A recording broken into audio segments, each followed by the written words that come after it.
My name is Claire Mitchell. I'm 30 years old, and I make a living predicting worst-case scenarios for a fintech company in Denver. I spend my days imagining how things can go wrong before they actually do. But nothing in my job ever prepared me for the 10-second voicemail that blew up my family. It came in on a Tuesday afternoon, right between finishing a risk report and taking a sip of coffee that had already gone cold. I tapped play and heard my mom's voice. Flat. Businesslike.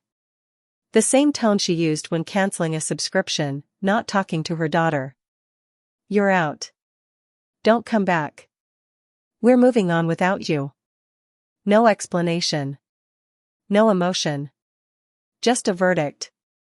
For a second, I stared at my phone, my heartbeat loud in my ears. Then the part of my brain that spends all day protecting other people's money quietly took over. I didn't call back. I didn't argue. I typed one word. Okay. Then I moved on first. I logged into the family LLC I had built from the ground up, the one holding our rental properties and the new triplex we were about to close on, and I locked down every permission tied to my name.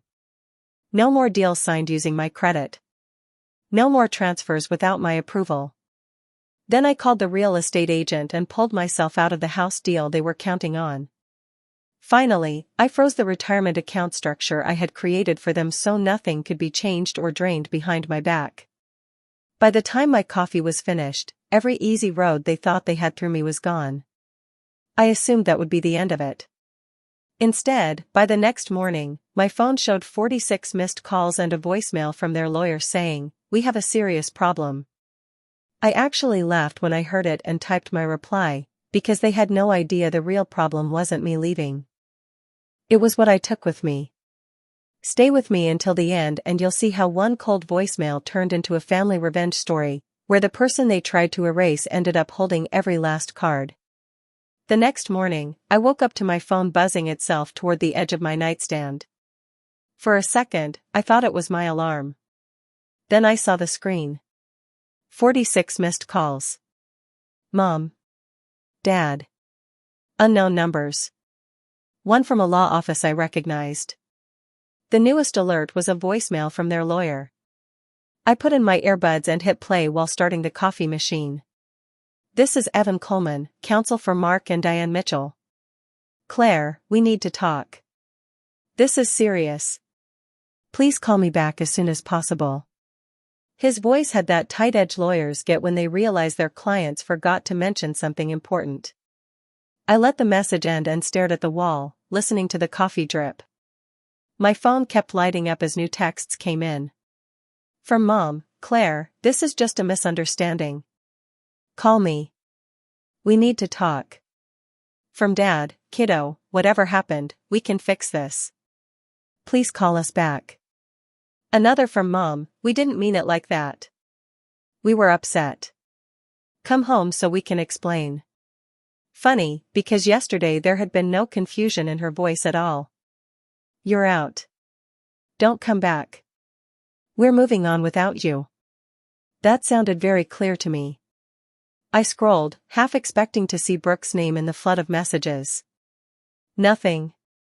Not a single text or missed call from my little sister, who normally spammed the family group chat over the smallest thing. For someone who loved attention, she was suddenly very quiet. While the coffee finished, I opened the building security app and pulled up the camera feed for my apartment entrance almost without thinking. A clip from earlier that morning played. My dad stood outside the glass door, hands shoved deep into his jacket pockets, looking up toward the second floor where my unit was. He checked his phone, hesitated like he might buzz the intercom, then turned around and walked away. No knock. No call. Just retreat. My chest tightened for a brief second, then I pushed the feeling down. When people show you how easily they can cut you off, you don't rush to comfort them when the blade swings back their way. On the drive to work, my phone kept vibrating in my bag. I ignored it. At my desk, I finally sent 3 short replies. To Mom, "I'm safe. I need time." To Dad, I heard the voicemail. To the lawyer, I received your message. I will respond in writing. I didn't owe anyone more than that. Just before lunch, my coworker Jenna rolled her chair over and lowered her voice. You've been staring at your screen like you're about to blow it up. Everything okay at home? I almost said yes out of habit, then stopped. Not really. My parents decided I'm out of the family business. Her eyebrows shot up. Do they realize you are the family business? I shrugged. They left a voicemail. I locked things down. Now their lawyer is involved. Jenna let out a slow whistle. I'm not telling you what to do, but you know how this goes. The second money gets involved, everyone starts performing. If you act out of guilt, they'll spin it into you admitting fault. Make sure every decision you make is something you'd be comfortable explaining to a judge someday. I nodded. That part one understood better than most. Risk management was literally my job. I had spent years building systems to stop people from quietly moving money behind. You okay? It was a cousin on my dad's side. Overwhelmed wasn't my word. It sounded like something Brooke would say while blinking back fake tears. The pieces started lining up. Her sudden job loss. The way she'd started throwing around phrases like streamline the LLC and free up equity at Sunday dinners, as if she'd ever cared about spreadsheets before. And the fact that she was the only one staying quiet now, like a puppeteer who had already pulled the strings and stepped back to watch. I stared at my phone and felt a clean, cold edge of anger slide into place. If Brooke was behind this, if she thought she could shove me out of what I built and slide into my spot while our parents went along with it, then she had picked the wrong sister to start a financial war with. 2 days later, I tried to pretend life was normal by doing something painfully ordinary. I went to my usual local coffee shop on Saturday morning, the kind of place where the barista knows your order and regulars talk about hiking trails and housing prices. I had just picked up my latte when someone called my name. Claire. Hey. I turned and saw Tom Reynolds, one of my dad's old friends from the garage where he used to work. He clapped me on the shoulder like nothing was wrong. Heard about the triplex, he said, lowering his voice like he was sharing a secret. Tough situation. I frowned. What about it? He winced. Just what your mom and Brooke were saying in the family group chat. That you pulled out because work pressure got to you.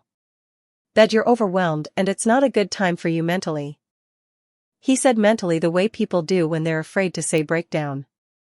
My jaw tightened. Overwhelmed. There it was again. I forced a smile so tight it felt like it might crack.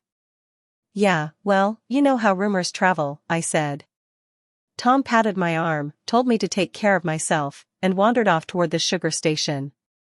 I walked out of the shop before my face betrayed what I was actually feeling. Outside in the cold Denver air, I pulled out my phone and scrolled through my messages again. Not one call from Brooke. Not one text. Yet somehow she felt perfectly comfortable telling extended family that I was too unstable to handle a house deal I had practically engineered myself. That wasn't gossip. That was groundwork. Sitting in my car, I opened my contacts and tapped a name I hadn't used in months. Daniel Hayes, the financial advisor who had helped me build the original structure of our family LLC before my parents, under Brooke's influence, switched to someone newer and flashier. Daniel picked up on the second ring. Claire? This is a surprise, he said. Still keeping everyone out of trouble. Working on it, I said. I need to ask you something. Has anyone tried to change ownership percentages in Mitchell Holdings LLC recently? There was a pause, the kind where you can hear someone straighten in their chair. I've seen some draft documents, he said carefully. Your mom asked a few hypotheticals after mentioning a new advisor. There were references to adding another family member as a managing member, and your signature line was blank. It didn't look right, so I told her nothing could move without you. My grip tightened on the steering wheel. Another family member. Brooke. Of course. Did anything go through? I asked. No, he said. The paperwork was incomplete and honestly questionable. But Claire, if someone's trying to backdoor their way into control of your LLC, you need to get ahead of this. I thanked him, hung up, and stared at the dashboard for a long moment. I thought about the voicemail telling me I was out. I thought about Tom repeating the word overwhelmed. I thought about my mom suddenly wanting a new advisor right after Brooke lost her job. This wasn't random. It was a plan with weak legal bones and a heavy layer of emotional manipulation on top. A new notification popped up while I was sitting there. Brooke. Finally. What do you think you're doing, Claire? Pulling out of the house deal, freaking everyone out, locking accounts. This is a mess, and you're making it worse. For a second, my fingers hovered over the keyboard. I almost unloaded everything boiling in my head. Instead, I deleted the draft and opened my email. First, I wrote to the real estate agent. Per our conversation, please consider this written confirmation that I have withdrawn from the Mitchell Triplex purchase as a borrower and primary qualifier. Any further representation that I am participating in this transaction is inaccurate and unauthorized. I requested a formal cancellation notice be sent to my parents, copying their lawyer.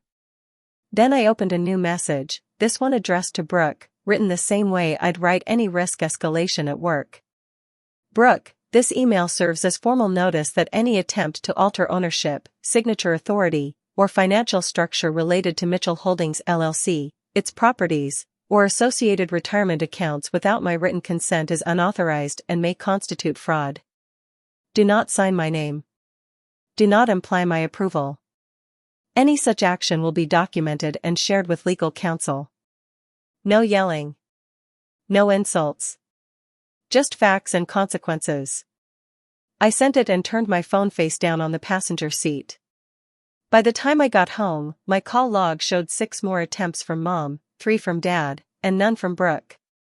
In my apartment, I opened my laptop and created a new folder labeled Family Risk File. I dropped in screenshots of texts, the lawyer's voicemail, Daniel's notes, and the emails I'd sent. Every move, every lie, every attempt to paint me as unstable went in there. Because if Brooke was building a story where I was the problem, the weak link to be cut out so she could slide in, then I was going to build a better one, backed by timestamps and evidence. As the files stacked up, I wondered how many families blow themselves apart like this because one person values the role of victim more than the truth they've been rehearsing their whole life. 3 days later, an unknown number flashed on my screen while I was buried in a spreadsheet. I almost let it go to voicemail until I saw the firm name.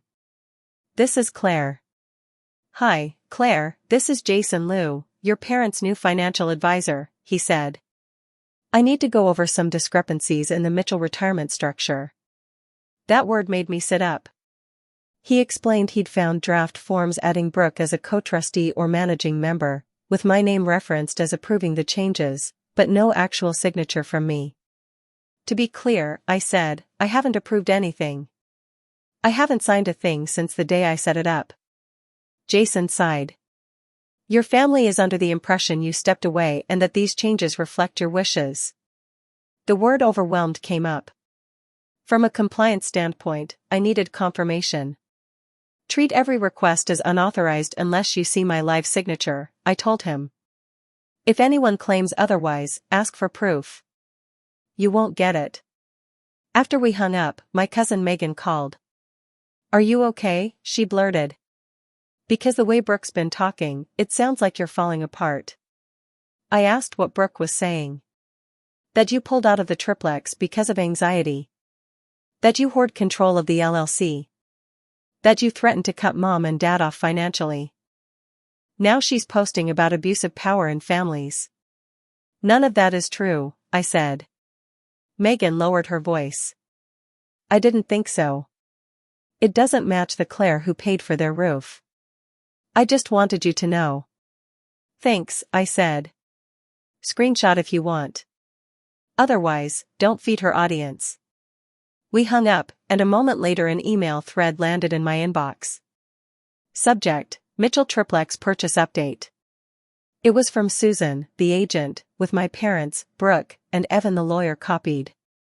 Quoted below was Brooke's message.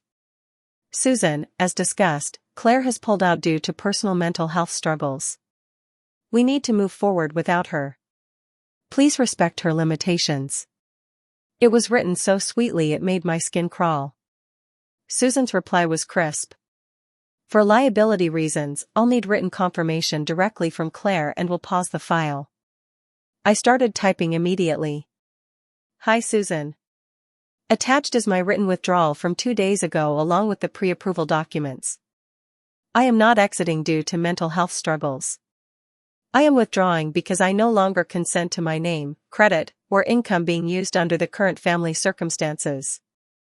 Any other description of my decision is inaccurate. Thank you for pausing the file. I copied Evan and Jason and attached proof showing I'd been the driver from day one. Susan replied shortly after. Understood. I will disregard Brooke's prior message and act only on instructions received directly from you. A quieter email followed from Evan. Received. We should discuss next steps. That night, an envelope was taped to my apartment door, my mom's handwriting on the front. Inside, on lined paper, she'd written, "We love you." We were emotional. Please call us so we can fix this before it goes too far. Love, Mom. For a moment, my chest ached. I could picture her at the kitchen table while Brooke paced and cried, arranging the story. My phone buzzed again.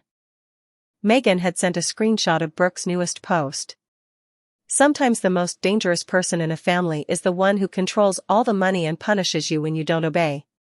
Healing means walking away from people who weaponize their power, even if they share your last name.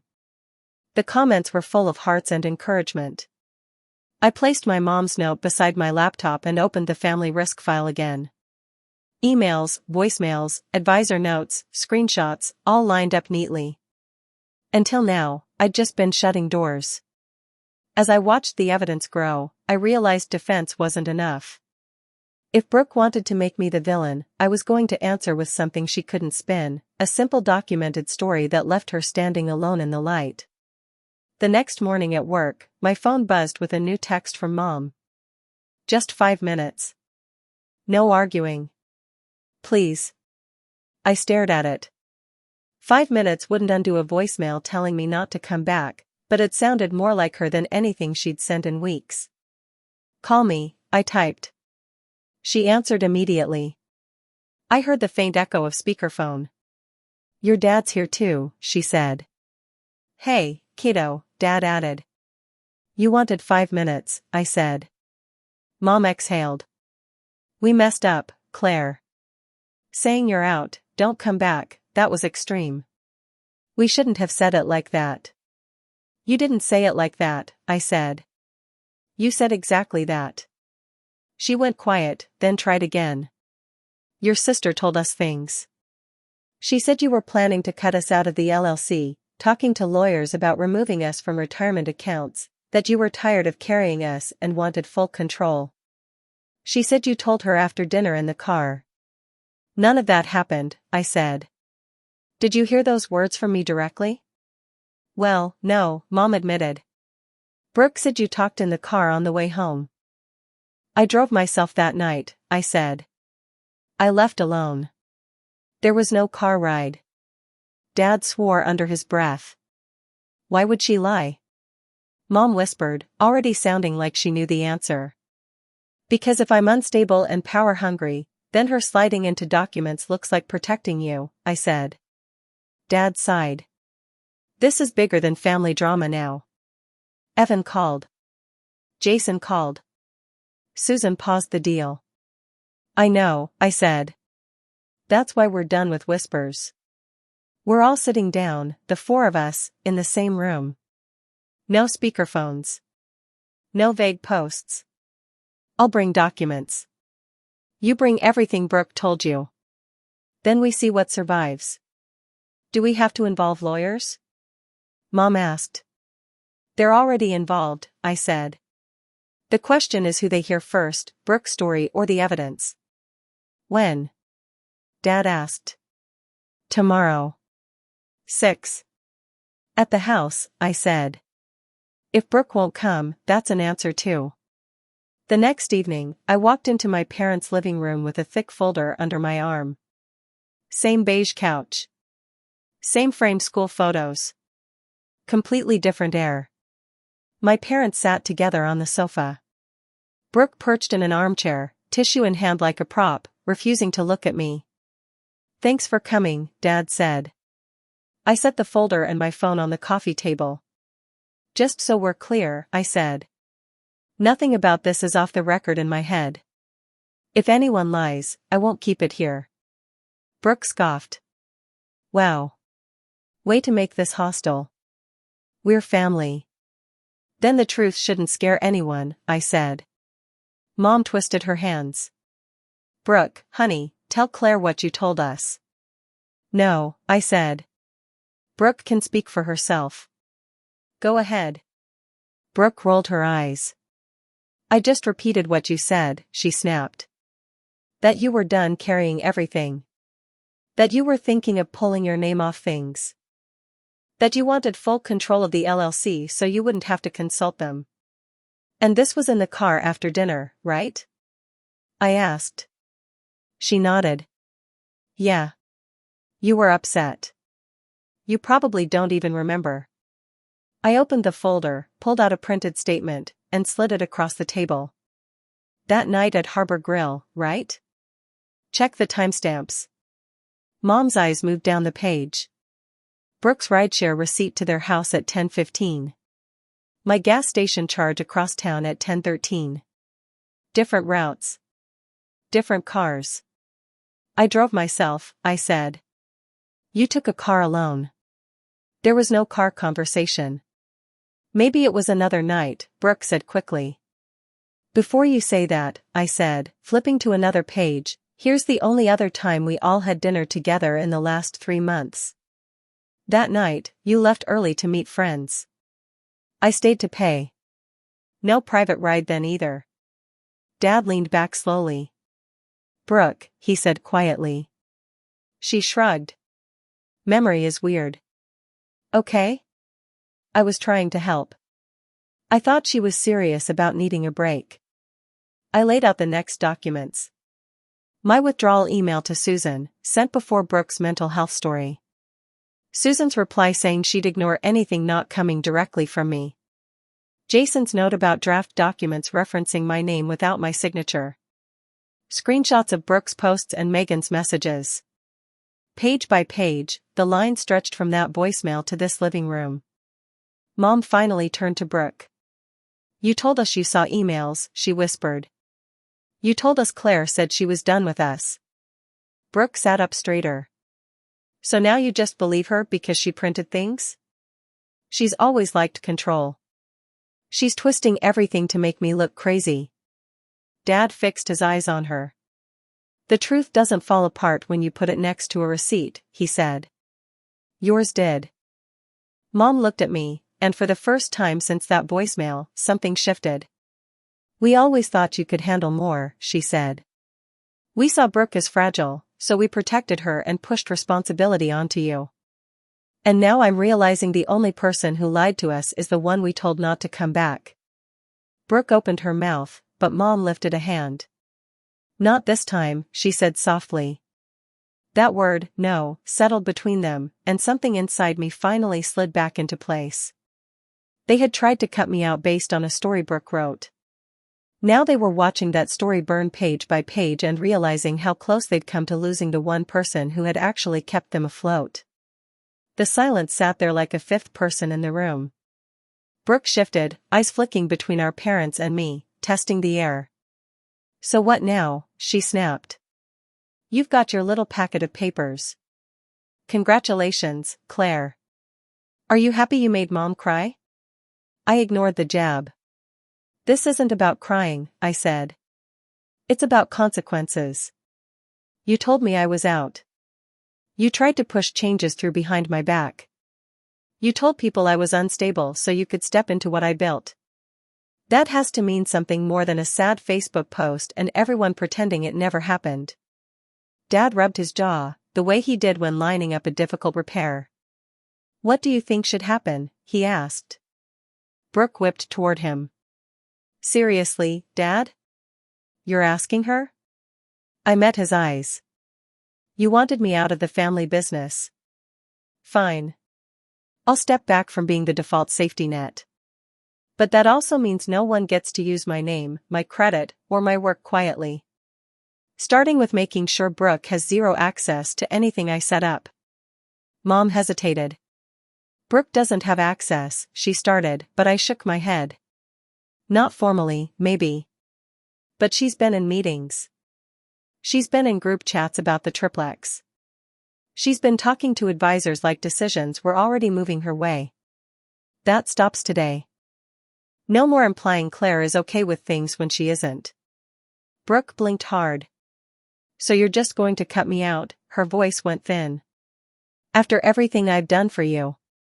What exactly is that? I asked before I could stop myself. The Instagram stories about being raised by wolves in the suburbs? The half-baked business plans you wanted me to fund? Mom flinched but didn't correct me this time. Mark, she said quietly, maybe we should make it official. No additional beneficiaries. No shared accounts. No promises we can't keep. For years we've said we'd help Brooke start something, pay off this card, co-sign that loan. All it's done is make her feel entitled to money that doesn't exist until Claire builds it. I looked at her, surprised by the bluntness. Diane turned to me. We want you to rewrite the documents. The LLC. The retirement accounts. All of it. Based on what actually makes sense, not what we say in the middle of a fight.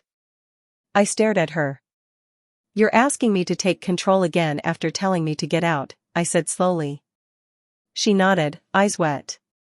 I'm asking you to do what you've been doing all along. Only this time, we admit you know more than we do. Brooke let out a harsh laugh. Unbelievable.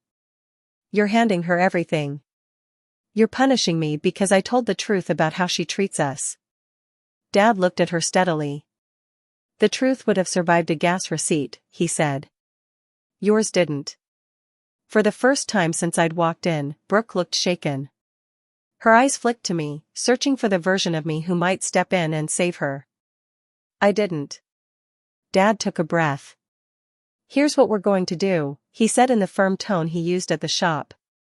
Claire, you, Evan, and Jason will do whatever it takes to make the LLC and retirement accounts airtight. You and I remain the only managing members. Your mom is a beneficiary. Brooke is not in any position of control. If we help her, it comes from our own pockets, not by reopening back doors into what you built. Brooke leaned forward. You can't just erase me like that. I'm your daughter too. Mom winced. We're not erasing you, she said. We're stopping the fantasy that money we don't have will appear because we put your name on something Claire created. If we help you, it will be because you have a real plan and we can afford it, not because we feel guilty. Brooke switched tactics so fast it almost made me dizzy. Fine, she said, tears rising in her eyes. Then let me prove it, Claire. Give me a small role in the LLC. I can do social media or something. Let me show you I can contribute instead of just taking. It was almost impressive how smoothly she moved from outrage to pleading to the version of herself that looked the most reasonable. A year ago, I might have fallen for it.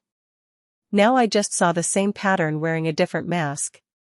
I stood up and picked up my folder. No, I said simply. If you want to prove you can build something, you don't do it by wiring yourself into what someone else already built. You do it by starting with nothing, like I did. My mom looked between us. Claire, isn't that a little harsh? She asked quietly. I shook my head. Harsh was being told I was out and not to come back. Harsh was having my stability turned into a sympathy prop online. This isn't harsh, Mom. This is boundaries. There's a difference. Brooke glared at me. You're going to regret this, she hissed. You think you can cut me off and walk away clean? I slid my phone into my bag. No, I said. I think I can protect what I earned and stop you from turning my work into your safety net. What happens to you after that isn't on me. As I headed for the door, my dad walked with me. "I'm sorry," he said quietly. "For the voicemail. For not asking you first. For letting it go this far." I nodded, relief and sadness mixing in my chest. "I know," I said. "But believing the easy story doesn't make the consequences easy." Over the next week, the changes became real. Jason sent revised drafts showing only my dad and me in control positions. Evan scheduled a signing where my parents limited who could ever touch their accounts. I updated the LLC operating agreement so no new managing member could be added without unanimous written consent. There wasn't even a place where Brooke's name could be penciled in later. When the final signature dried, something settled inside me. Not revenge as drama, but revenge as structure.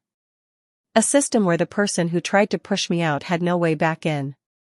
A few days later, Brooke showed up at my office without warning, eyes red, asking the receptionist for me. She was holding a binder, the kind people bring to pitch a dream. I met her in the lobby with my arms crossed. "I have a business plan," she said, pushing it toward me. "Events, brand partnerships, influencer stuff. If you just invest a little, I can pay you back and prove everyone wrong." I didn't take the binder. "Start it without me," I said. "If it works, you won't need my money. If it doesn't, you'll understand why I said no." Her face crumpled, anger and panic colliding. "You're really not going to help me," she whispered. "Not after everything." I thought about Daniel's warning, Jason's caution, Megan's screenshots, my mom's note, my dad's apology, and the voicemail that started it all. "I'm done helping people set themselves on fire with my gasoline," I said. Then I turned and walked through the secured door to my floor, leaving her and her binder and all her almost behind me. A month later, I stood in the driveway of a pale brick triplex on the edge of Denver, holding a box of kitchen supplies while my parents argued about where to hang a bird feeder. The bottom unit was theirs now, locked in with a clause that said they could live there for life without anyone touching it. My unit was upstairs, sunlight pouring through wide windows. The third unit was already listed for rent. The numbers lived in a spreadsheet only I controlled. Mitchell Holdings LLC, the thing Brooke tried to slide into, was lean and clean. Just my dad and me as managing members, my mom as beneficiary, and safeguards strong enough to survive any family drama. No side doors. No creative interpretations. On weekends, I'd cook with my mom in her new kitchen while my dad watched car shows in the living room. We didn't relive every detail, but we stopped pretending money was some fog nobody understood. I'd pull up the accounts and show them what was real instead of what they wished was real. It wasn't perfect. There were still quiet moments, still guilt when Brooke's name came up. But now, when she texted asking for help with another credit card, my mom would show me the message, then turn her phone face down and say, "We can't fix this for her. Not this way." From what I heard through cousins, Brooke ended up in a small apartment across town, bouncing between gigs. Her big event plan never really took off. People started to notice that her stories always needed a villain and a spotlight, and for once, I was in neither role. I didn't sue her. I didn't try to ruin her online. I did something quieter and, to me, sharper. I removed the leverage she thought she had and let her sit with a life that was hers alone, not propped up by my work. I wasn't angry anymore. I was clear. Clear that trust without boundaries is just an invitation for the wrong person to move in and rearrange everything. Clear that being the strong one in a family doesn't mean letting people weaponize your strength against you. If there's any lesson in all of this, it's that you can love your family and still refuse to be their insurance policy when they gamble with the truth. You can forgive without handing the keys back. And if someone ever tells you you're out, don't come back, you're allowed to believe them. Step back and ask yourself a harder question. What do I stop giving them access to from this moment on? Maybe you have your own version of this story, a time when someone used your loyalty like a credit card with no limit. If you do, I hope you learn faster than I did that saying no isn't revenge. It's self-respect. And sometimes that's the only thing worth protecting more than the house itself. If this story touched you, like the video, subscribe for more real stories, and comment which city you're watching from.